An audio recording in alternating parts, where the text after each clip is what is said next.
which is the fourth. Now, the interesting thing is that every one of those economies are still present to this day. And surrounding each of those economies was a very specific type of union movement. The craft unions were created here. They still live on. Their numbers are smaller. Mass production, the factory workers, were developed started in 1830-40. They're still present. But look at Michigan, look at places, look at California, look at New Jersey. Some of the bigger industries that used to be there, they've shrunk. Where are the majority of workers? In service. And so they're union movements that, in effect, were born during these economies. Now, does that mean I have craft unions that are still organizing here and are still alive? Of course. Do I have the auto workers organizing university faculty? Of course. Do I have service workers unions that were born there doing it? Of course. So the economies defined the union movement and the management structure that was there. And they are all still present today. The fourth estate, which just goes on from here, which on Friday I'll talk to you about, is data. Let me give you an idea of what a data economy is, and it happens to be in a non-union sector. We're used to, in a manufacturing process, like building an auto, that the suppliers are not paid until such time as the part is actually placed on the car. That's why when we went into this recession, our supplier chain fell right on the ground. Why? Because there were parts all in the pipeline right up on the line ready to be installed, and General Motors and Ford and Chrysler had not paid those little companies for it. Walmart. Walmart owns no food or products inside of their stores. The only time that Walmart owns anything is at the moment somebody walks in and purchases them, Walmart takes possession, and then it immediately goes to the customer. Think about that. Now, I'm not the greatest fan of Walmart for a variety of reasons, but think about what then the union, as it tries to develop there, the challenges it faces. A company that, in effect, doesn't take any possession until they actually sell it. Now, I have to laugh. If you talk about it, Walmart has 1.2 million employees worldwide. The Chinese were the only ones that threw them out when they said you have to be unions. Now, it's a different kind of union, but they left when they didn't want to be union. One of the things they talked about is great growth, and they said, well, we'll have 660,000 people we'll hire next year. They don't tell you the 660,000 people of the 1.2 million are their turnover. They turn that number of people per year. And so a lot of things that come into that context that faces those kind of economies. And with the economies that are developing here, as there were challenges for people to be unionized in here, the challenges go on. They're a different kind of challenge, but they are very, very significant. When in the beginning we started with what I call a reactive society in institutions. Collective bargaining is a reactive process. Bill, in your particular case, you took it in a different direction. You went to a proactive situation. And yet, the law doesn't entertain that. It entertains that we will, in effect, set as adversaries, whatever that means. It doesn't mean I have to be angry at you and mad, but we set as adversaries. The law to contemplate for us to be legal is high-low positions. I start high, you start low, and we barter to the center.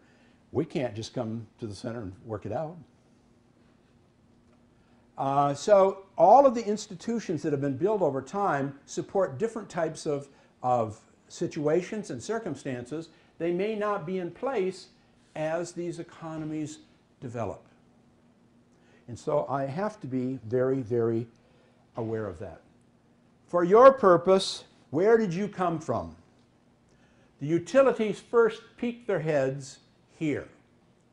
1755. Specifically, that was the first public waterworks. Would you like to guess where it was? Bill? Boston. Boston. Your birth as an industry took place here. And yet your birth as a union took place here. And it didn't take place as a craft union, but it took place as a mass production union, the utility workers. So your histories are very different. So the birth of the industry, the first piece of that industry was there. The birth of the union was many years later. And why? Because of the treatments or lack of treatments and whatever, and as a result, it moved forward. Now, what I'd like to do is I'd like you to go over a page, and I want to look at what these economies look like.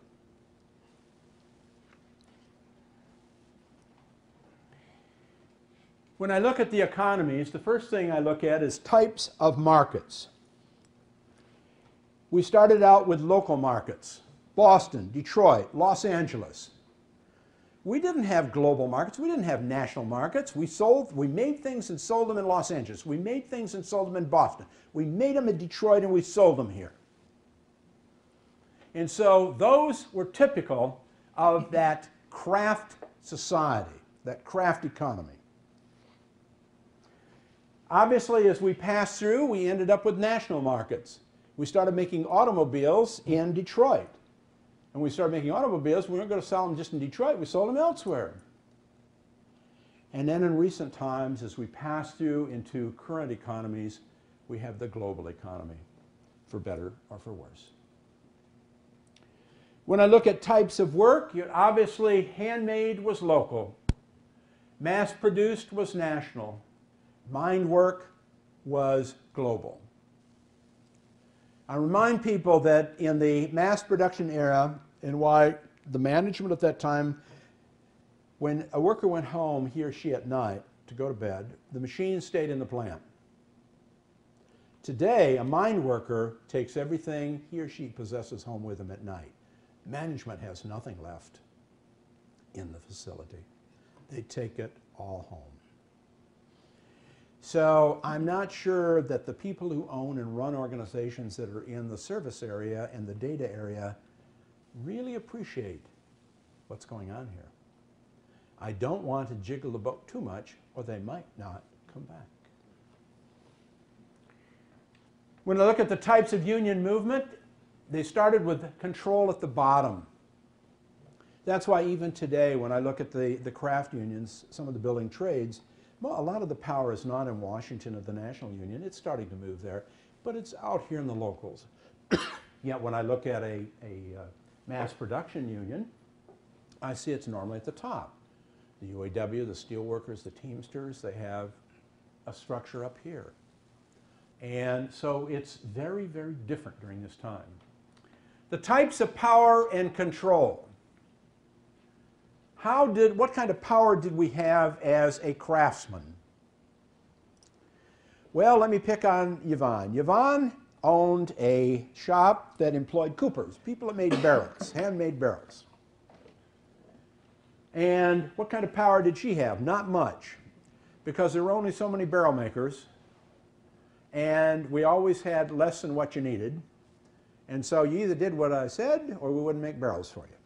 We didn't have to strike you, we just wouldn't make your barrels for you. I wonder if I told you I filled it up with wine. You probably could influence me significantly. So the power in the beginning was scarcity. Now, we had that for many years in the labor movement, but that's changed. The power during part of this period of the economy was mass action, strikes. When we in effect lost the ability to control the scarcity, what did we have? Strikes. And what do we have today? Political.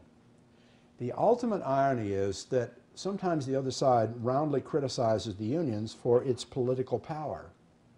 That power was an inevitable outcome of a change.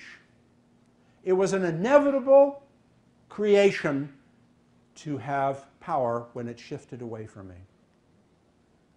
And so I'm saying to the other side, when they say that, you don't understand your history. You don't understand heritage, that to balance the power, and maybe you don't want the power balance, but to balance the power, this is an inevitable creation to balance it, or an attempt to do it in today's world. Lastly, leadership styles. In the beginning of our history, economic history, the leadership styles were around manual and skill. The most skilled was the leader. If I looked at the carpenter, skilled carpenter, or a skilled cooper, the most skilled normally was the one who ran the local union or the guild at that time. It wasn't based upon using Twitter and things like that. It was he or she did the best job, but it was mostly a he. It was not a she. And it was not a person of color in the beginning. And so leadership was there. We noticed that as our power shifted away from scarcity to mass action, it became political. I had to have, for once in my life, I was interested in who the hell ran for governor of Michigan, who was the senator, and all of that. Why? Because I needed some laws to protect me. I needed some interpretation of laws and appointments to boards.